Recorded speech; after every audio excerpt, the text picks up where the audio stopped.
Last time આપણે સ્વાધ્યાય 11.3 સુધી પૂરું કર્યું હતું. હવે 11.3માં પહેલાં રાખો છો. નીચે આપેલા દરેક પ્રશ્નોમાં સમતલના અભિલંબની દિક કોસાઇન અને સમતલનું ઉગમ બિંદુથી અંતર શોધો. એટલે સમતલની દિક કોસાઇન શોધવાની છે અને સમતલનું ઉગમ બિંદુથી અંતર શોધવાનું છે. બરાબર છે. પહેલું સમીકરણ આપણે ઝેડ બરાબર G2. ખરેખર સમીકરણ સમતલનું કયું છે તો Z-2 બરાબર 0. આ બેને આપણે બાજુ લઈ જઈએ એટલે બરાબર. તો સમતલના સમીકરણ કયું છે AX વત્તા BY વત્તા CZ વત્તા D બરાબર 0 સાથે સરખાઈએ. એની કિંમત કેટલી આવશે 0, બીની કિંમત કેટલી આવશે 0, સીની કિંમત કેટલી આવશે 1 અને ડીની કિંમત કેટલી આવશે -2 મળે. બરાબર છે. સમતલની દિક કોસાઇન બરાબર એ કઈ આવશે L, M અને N હોય. બરાબર. L શોધો તો શું કરવાનું A/√ની અંદર A સ્ક્વેર હતા B સ્ક્વેર હતા C સ્ક્વેર. M શોધવું હોય તો B/√ની અંદર A સ્ક્વેર હતા B સ્ક્વેર હતા C સ્ક્વેર.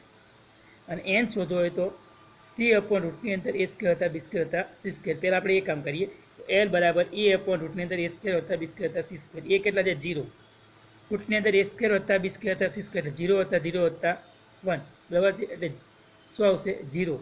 એ જ રીતે M જુઓ B/√ની અંદર A સ્ક્વેર હતા B સ્ક્વેર હતા C સ્ક્વેર. B એટલે 0.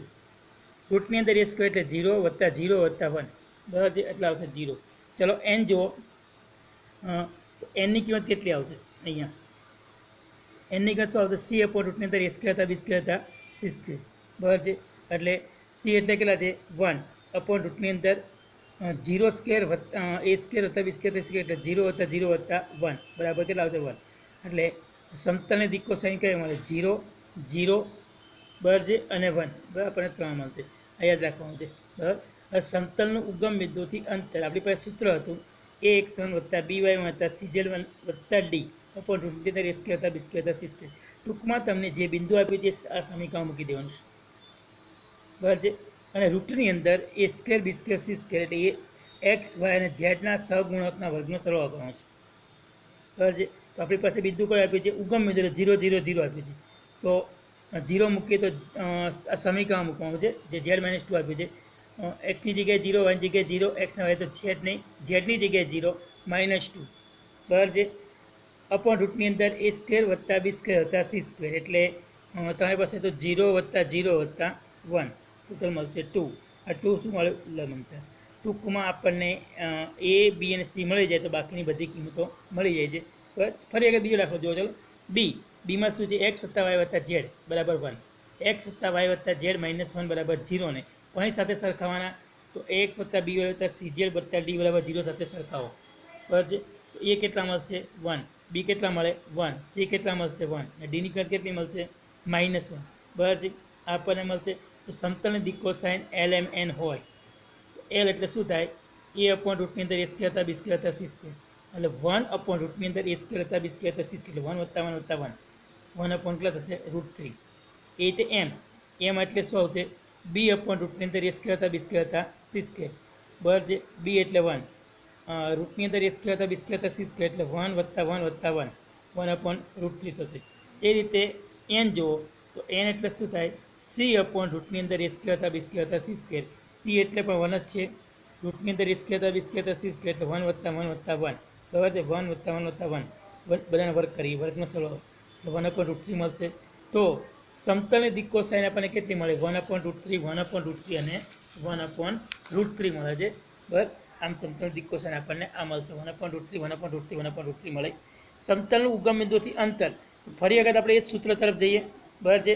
એ સૂત્ર કયું હતું AX1 વત્તા BY1 વત્તા CZ1 વત્તા D એનો માનક રૂટની અંદર A સ્ક્વેર હતા B સ્ક્વેર હતા C સ્ક્વેર. તો ઉગમ બિંદુ કીધું છે. બરાબર છે. આપણી પાસે સમતલ કયું હતું તો સમતલ જો આવું હતું X વત્તા Y વત્તા Z બરાબર 1 એટલે 1 વત્તા 1 વત્તા 1 -1. બરાબર છે. એટલે શું આવશે 0 વત્તા 0 વત્તા X વત્તા Y વત્તા Zની જગ્યાએ 0 અને D જગ્યાએ -1 મૂકો. રૂટની અંદર A સ્ક્વેર વત્તા B સ્ક્વેર વત્તા C સ્ક્વેર કેટલા આવશે 1/√3 મળે. એટલે ઉગમ બિંદુથી સમતલનું અંતર કેટલું મળશે 1/√3 મળે. ચાલો એ જ રીતે નંબર D જોઈએ C. તો Cમાં કયો છે 2x વત્તા 3y વત્તા 2x વત્તા 3y -z બરાબર 5. બરાબર છે. આને પણ આ રીતે આપણે આગળ દાખલો ગણવાનો છે AX વત્તા BY વત્તા CZ બરાબર D સાથે AX વત્તા BY વત્તા CZ વત્તા ડી બરાબર 0 સાથે સરખાવો તો એ 2 મળશે, બી 3 મળશે, સી -1 મળશે, ડીની કિંમત -5 મળશે. પછી આ જ રીતે તમારે પહેલાં દિક કોસાઇન શોધવાની છે અને દિક કોસાઇન શોધ્યા પછી ઉગમ બિંદુથી સમતલનું અંતર શોધવાનું છે. તમે આગળની રીતે આ દાખલો બહુ આસાનીથી ગણી શકો છો. બરાબર છે. હવે ડી જુઓ, 5y + 8 બરાબર 0. આને પણ ax + by + cz + d બરાબર 0 સાથે સરખાઈ દો. a બરાબર 0 મળે, b બરાબર 0 મળે, c બરાબર કેટલા મળશે 5, d બરાબર કેટલા મળશે 8. બરાબર છે. આ રીતે બધાને દિક કોસાઇન શોધવાની છે. દિક કોસાઇન શોધ્યા પછી તમારે શું કરવાનું છે, સમતલનું ઉગમ બિંદુથી અંતર શોધવાનું છે. તમે સ્વપ્રયત્ને બંને દાખલા જાતે ગણી શકો છો. જાતે ગણવાનો પ્રયત્ન કરવાનો છે. ફરી વખત તમને કહું કે કદાચ કોઈ દાખલાનો જવાબ નથી આવતો અથવા કોઈ દાખલો ખબર નથી પડતી તો પર્સનલમાં વોટ્સઅપમાં મેસેજ કરો અને તમને એનો રિપ્લાય કોઈ વિડીયો દ્વારા મળી જશે. હવે એના પછી આગળ જુઓ, ઉગમ બિંદુથી 7 એકમ અંતરે આવેલા અને જેનો અભિલંબ સદિશ 3i + 5j - 6k હોય તેવા સમતલનું સદિશ સમીકરણ શોધો. ચલો, હવે તમને અગાઉ આપણે આ પ્રકારનો દાખલો ઉદાહરણ નંબર 13ની અંદર ભણી ચૂક્યા છીએ. ઉદાહરણ નંબર 13 પ્રમાણે દાખલો ગણવાનો છે. બરાબર છે. અભિલંબ સદિશ એટલે 3i + 5j - 6k n આપ્યો છે. એને આપણે માનાંક વડે ભાગવાનું છે. એટલે કેટલા આવશે 3, જે કંઈ આવતું એટલે કિંમતો તમારે શોધી અને આમાં મૂકવાનો છે. જરૂર પડે તો ઉદાહરણ નંબર 13નો ઉપયોગ કરવાનો છે અને દાખલો ગણવાનો છે. બરાબર છે. ન આવડે તો પર્સનલમાં મેસેજ કરી અને માહિતી મેળવવાની છે. આગળ જુઓ, નીચેના પૈકી પ્રત્યેક સમતલનું કાર્ટેશિયન સમીકરણ શોધો. બરાબર છે. તો તમને સમીકરણ કયું આપ્યું છે? પહેલું આર સદિશ બરાબર i + j - k બરાબર 2. કાર્ટેશિયન સમીકરણ શોધવું છે. આર સદિશ એ સમતલ પરનો કોઈ પણ સદિશ છે. તો સમતલ પરના કોઈ પણ સદિશનો સ્થાન સદિશ xi + yz + zk આપણે મૂકી દઈએ. બરાબર. તો એના પરથી આપણે આગળ વધી શકાય. તો આર સદિશની જગ્યાએ xi + yz + zk મૂકો. આપણે મૂક્યા xi + yj + zk dot i + j - k બરાબર કેટલા આવશે 2. અહીંથી ગણતરી કરીએ તો x + y - z બરાબર કેટલા આવશે 2. સમીકરણમાં છે x + y - z બરાબર 2. આ સમતલનું કાર્ટેશિયન સમીકરણ છે. બરાબર છે. નંબર 2 જુઓ. નંબર 2માં શું છે? આર સદિશ બરાબર 2i + 3j - 4k બરાબર 1. આ પણ તમારે સ્વપ્રયત્ને કરવાનું છે. બરાબર છે. તો આર સદિશ એટલે આવશે xi + yj + zk. બરાબર છે. અહીંયા આવશે 2i + 3j - 4k બરાબર 1. બરાબર છે. 2x + 3y - 4j બરાબર 1. જે સમીકરણો છે તમે આસાનીથી ગણી શકશો. બરાબર છે. આપણે એ દાખલાની ગણતરી નથી કરતા. સ્વપ્રયત્ન તમે જાતે તમારી રીતે એ દાખલો ગણી શકો છો. એના પરથી આગળ વધો.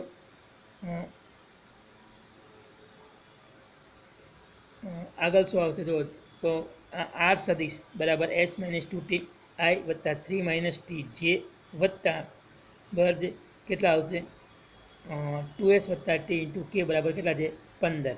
બરાબર. આ રીતે તમને આપેલું છે. તો હવે અહીંથી આપણે આગળ ગણતરી કરો તો આર સદિશની જગ્યાએ xi + yz + zk xi + yj + zk મૂકીએ તો શું આવશે xi + yj + zk dot s - 2t × i + 3 - 2t × j વત્તા 2s + t × k બરાબર કેટલા આવશે 15. તો x સાથે s - 2t વત્તા 3 - t × y વત્તા 2s + t × j બરાબર છે બરાબર કેટલા આવશે 15. સમતલનું શું છે? કાર્ટેશિયન સમીકરણ છે. તમે એ દાખલો પણ બહુ આસાનીથી ગણી શકો એમ છો. બરાબર છે. તમને આવડી જાય એવો દાખલો છે. હવે ત્યાંથી આપણે આગળ વધીએ.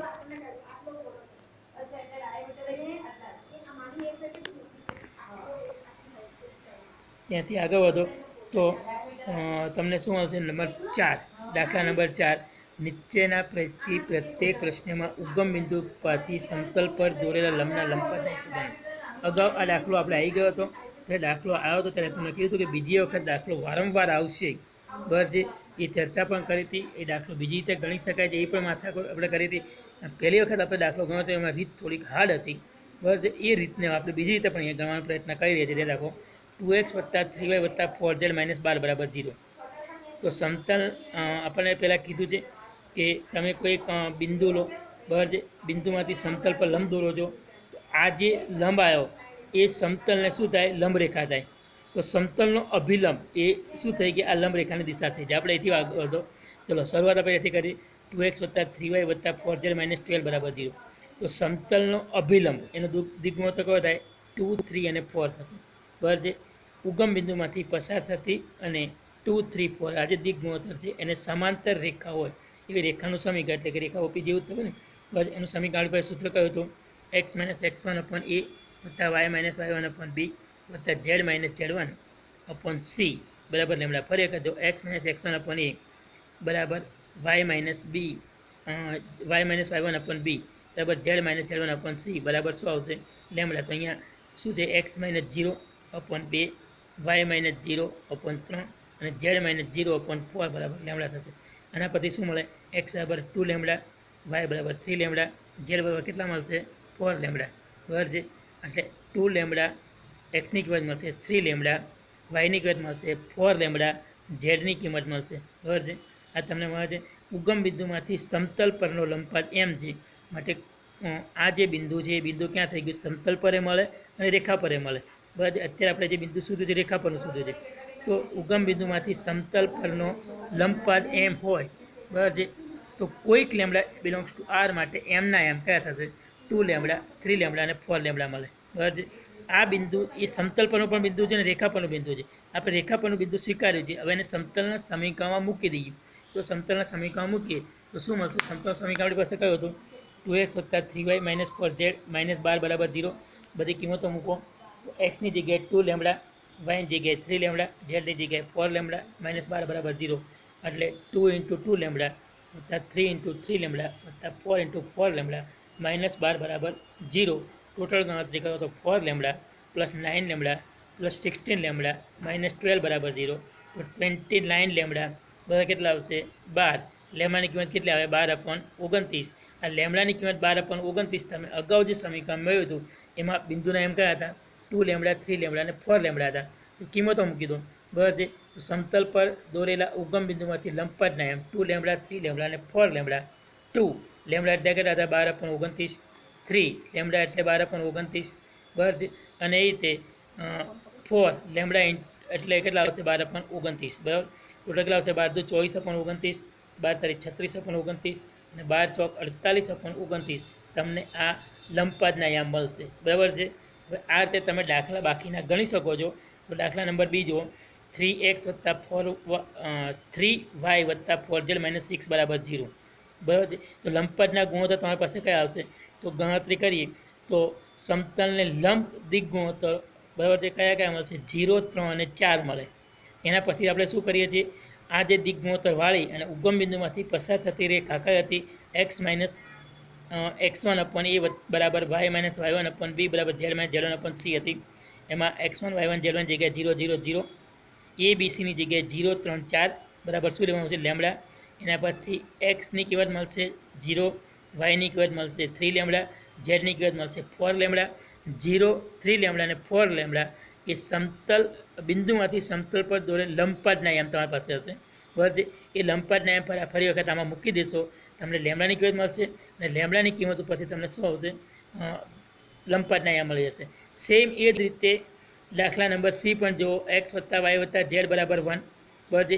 એની અંદર પણ શું થશે કે સમતલના અભિલંબના દિગ ગુણોત્તરો, તો સમતલના લંબ સદિશના દિગ ગુણોત્તરો કયા થશે? 1, 1 અને 1 થશે. બરાબર છે. આ તમને મળશે. હવે 1, 1 અને 1 દિગ ગુણોત્તર વાળી અને ઉગમ બિંદુમાંથી પસાર થતી રેખાનું સમીકરણ તમે આગળ એ રીતે બનાવી શકો. x - x1 / a બરાબર y - y1 / b બરાબર z - z1 / c બરાબર લેમડા. બરાબર છે. એટલે x - x1 / 1 બરાબર y - y1 / 1 બરાબર z - z1 એટલે z - 0 / 1 બરાબર લેમડા થશે. તો x બરાબર લેમડા મળશે, y બરાબર લેમડા મળશે, z બરાબર લેમડા મળશે. બરાબર છે. અહીંયા કિંમતો મૂકી દઈએ. એટલે લેમડા, લેમડા, લેમડા કોઈ બિંદુમાંથી સમતલ પર દોરેલ લંબપાતના યામ મળશે. એટલે કોઈક લેમડા બિલોંગ્સ ટુ આર માટે જો આ બિંદુ આપણે સમતલમાં મૂકી દઈએ તો લેમડા વત્તા લેમડા વત્તા લેમડા બરાબર શું આવશે? 1. 3 લેમડા બરાબર 1. તો લેમડા બરાબર કેટલા મળશે? 1/3. તો લંબપાતના યામ લેમડા, લેમડા, લેમડા બરાબર 1/3, 1/3, 1/3 મળશે. તમે જાતે ગણી શકો છો દાખલો. બરાબર છે. એટલે જ્યાં ગણવાનો પ્રયત્ન કરવાનો હોય તમારી રીતે. એ જ રીતે ડી છે 5y + 8 = 0. આમાં સમતલને લંબ સદિશના દિગ્ગુણોત્તર અથવા અભિલંબના ગુણોત્તર તો તમે કહી શકો છો 0, 5 અને 0 મળશે, બરાબર છે. અને એ જ રીતે આગળના સૂત્ર પ્રમાણે ગણતરી કરીને દાખલો ગણી શકો છો. અગાઉ આપણે એક દાખલો આવો ગણી ચૂક્યા છીએ, આપણે લંબપાત ન્યાય મેળવવા માટેનો. એ દાખલામાં રીત થોડીક ટફ હતી અને ત્યારે તમને કીધું કે આ જ રીતના દાખલા આગળ બીજા સહેલી રીતે આવશે, તમે આ રીતે પણ દાખલો ગણી શકો છો. એટલે યાદ રાખવાનું છે આપણે, બરાબર. એ દાખલાને પણ તમે આ રીતે ગણવાનો પ્રયત્ન કરશો તો દાખલાનો જવાબ 100% ચોક્કસ આવશે. તમે જાતે તમારી જાતે ગણવાનો દાખલો પ્રયત્ન કરવાનો છે. ઉદાહરણ નંબર 16ની ગણતરી તમને મેં કીધું તે રીતે દાખલા એ ઉદાહરણ નંબર 16 હતો, બરાબર. એની ગણતરી પણ આ રીતે કરી શકાય છે. તમે દાખલો ઉદાહરણ નંબર 16 આ રીતે દાખલો ગણવાનો પ્રયત્ન કરવાનો છે. ચલો આગળ વધો. નીચેના પૈકી પ્રત્યેક સમતલના સદિશ તેમજ ઘાતીય સમીકરણ મેળવવાના છે. જે તમને માહિતી આપી છે એ માહિતી પરથી તેમના સદિશ અને ઘાતીય સમીકરણ મેળવવાના છે, બરાબર. એમાં પહેલું છે 0, 1, 0, -2માંથી પસાર થાય છે, એટલે સમતલ 1, 0, -2માંથી પસાર થાય, જે ફાઇનલ થઈ ગયું. અને અભિલંબ સદિશ I + J - K છે, બરાબર છે. તો તમને એટલો ખબર પડી ગઈ કે સમતલ પરનું બિંદુ કયું આવ્યું. સમતલ પરના બિંદુનો સ્થાન સદિશ એ સદિશ બરાબર I - 2K આવે. અને સમતલનો અભિલંબ સદિશ n સદિશ કયો આવશે, I + J - K થશે, બરાબર છે. I + J - K થશે. સમતલનું સમીકરણ એટલે આપણે જોઈએ એ સદિશ બરાબર I - 2K એ સમતલ પરનું બિંદુ તથા અભિલંબ સદિશ n સદિશ I + J + K આપેલું છે. હવે સમતલનું સદિશ સમીકરણનું સૂત્ર તમે યાદ કરો તો કયું હતું, R સદિશ - A સદિશ ડોટ n સદિશ બરાબર શું થાય, 0, બરાબર છે. આવું થાય. તો R સદિશ તમારે એમને મૂકી દેવાનો છે. એ સદિશ તરીકે કેટલા મૂકવા છે, I - 2K, અને n સદિશ તરીકે I + J - K મૂકો, બરાબર છે. તો શું આવશે, R સદિશ માઇનસ એ સદિશ એટલે I - 2K, બરાબર છે. ડોટ n સદિશ તરીકે કેટલા મૂકવાના છે, તો I + J - K બરાબર શું આવશે, 0. અહીંથી ગણતરી કરીએ. હવે આ તમારી પાસે સમીકરણ મળી ગયું. આમાં R સદિશ એ સમતલ પરનો કોઈ પણ સદિશ છે. તો R સદિશની જગ્યાએ xi + yj + zk મૂકી દો. તો xi + yj + zk -1 - 2k dot I + J + K બરાબર 0 આવું થશે. અહીંથી શું થશે, x - 1i + yj z -2 એટલે +2k into I + J + K બરાબર શું આવશે, 0. અહીંથી ગણતરી કરીએ તો x - 1 × 1 + y × 1 + z + 2 - 1 બરાબર શું થાય, 0. તો x + y - j બરાબર -3 બરાબર 0. x + y + z -1 અને -2 એટલે -3 બરાબર 0. તો x + y - z બરાબર કેટલા આવશે, 3, બરાબર છે. આ તમારી પાસે સમતલનું સમીકરણ હશે જે માંગેલ સમીકરણ છે. સમીકરણ 1 જે તમે મેળવ્યું એ સમતલનું શું છે, સદિશ સમીકરણ. અને સમીકરણ 2 જે તમે મેળવ્યું એ સમતલનું શું છે, ઘાતીય સમીકરણ, બરાબર છે. સેમ એની એ જ રીતે તમારે બીજો દાખલો પણ ગણવાનો છે, જે શું છે, 1, 4, 6માંથી પસાર થાય છે. 1, 4 અને 6માંથી પસાર થાય છે અને જેનો અભિલંબ સદિશ I - 2j + K હોય તેવા સમતલનું સમીકરણ મેળવ્યું છે. ચલો તો સમતલ પરનું બિંદુ, બરાબર, એ સમતલ પરના બિંદુનો સ્થાન સદિશ કયો છે, I + 4j + 6k, બરાબર છે. અને સમતલનો અભિલંબ સદિશ n સદિશ કેટલો છે, I - 2j + K છે, આવું આપ્યું છે, બરાબર. હવે આપણી પાસે સમતલનું સમીકરણ કયું હતું, R સદિશ - A સદિશ ડોટ n સદિશ બરાબર 0. એમાં R સદિશ એમને રહેવા દેવાનો. એ સદિશની જગ્યાએ શું મૂકવાનું, તો 1 + 4i I + 4j + 6k મૂકવાનું છે, બરાબર છે. અને n સદિશની જગ્યાએ મૂકવાનું તમારે n સદિશની જગ્યાએ મૂકવાનું I - 2j +, બરાબર છે. આ તમારે મૂકવાનું છે, યાદ રાખવાનું છે, બરાબર. એટલે આ તમે મૂકશો એટલે શું આવશે અહીંથી. પછી અહીંયા પહોંચ્યા પછી R સદિશની કિંમત xi + yz + zk મૂકો. એટલે આ રીતે I xi + yz + zk minus અહીંયા કેટલા આવશે, I + 4j + 6k ડોટ પછી કેટલા આવશે અહીંયા, તો I - 2j + k I - 2j + k બરાબર 0 મળશે. એના પરથી x માઇનસ કેટલા આવશે, 1i y - 4j + 6 - zk dot કેટલા આવશે, I - 2j + k બરાબર 0 આવશે. એટલે એક્સ માઇનસ 1 ઇન્ટુ 1 વત્તા વાય માઇનસ 4 ઇન્ટુ -2 વત્તા ઝેડ માઇનસ 6 ઇન્ટુ 1 બરાબર છે બરાબર 0 મળશે. વિસ્તરણ કરતાં તમને સમીકરણ મળશે. જે પહેલી વખત સમીકરણ મળ્યો છે એ સદિશ સમીકરણ મળશે, અને બીજી વખત સમીકરણ મળશે એ કાર્તીય સમીકરણ મળશે. બંને સમીકરણો તમારે જાતે તમારી રીતે શોધવાના છે. નેક્સ્ટ પીરિયડની અંદર આપણે દાખલા નંબર 6 થી આગળ વધીશું.